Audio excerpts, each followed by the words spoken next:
وقت نے ایک بات سکھائی ہے، ہر تعلق، رشتہ، ناتا تب تک زندہ رہیں جب تک آپ دوسروں کے معیار اور توقعات پر پورا اترتے رہیں۔ سب سے مشکل مرحلہ اپنے اصل کو قبول کرنا ہے۔ جب انسان یہ کر لیتا ہے تو وہ نڈر ہو جاتا ہے، اس کی سیلف اسٹیم بڑھ جاتی ہے اور وہ خود کے لیے ہمیشہ کے لیے کافی ہو جاتا ہے۔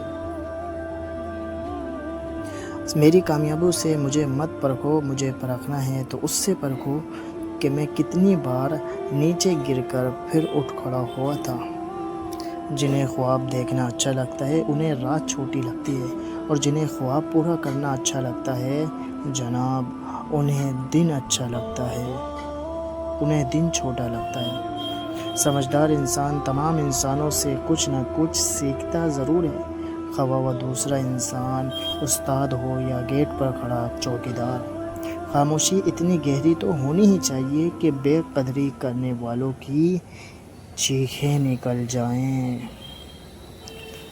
کچھ کرنا چاہتے ہو تو ڈرنا نہیں، ورنہ ہمت ہار جاؤ گے، گر جاؤ گے، کچھ نہ کر پاؤ گے۔ ضمیر بیچنے والوں نے کیا خوب کام کیا، جسے عروج پر دیکھا بس اسے ہی سلام کیا۔ رشتوں کو سنبھالنے کے لیے جھکنا پڑے تو جھک جائیں، لیکن اگر ہر بار آپ ہی کو جھکنا پڑے تو پھر رک جائیں۔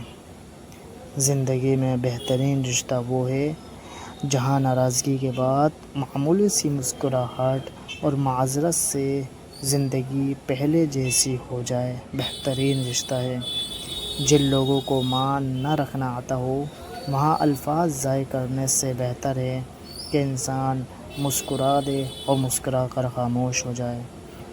وقت کا جواب ہمارے جواب سے ہمیشہ بہتر ہوتا ہے، اور وقت صرف اس وقت جواب دیتا ہے جب ہم کسی کی زیادتی کا جواب دینے کے بجائے اس سے صبر سے کام لیتے ہیں۔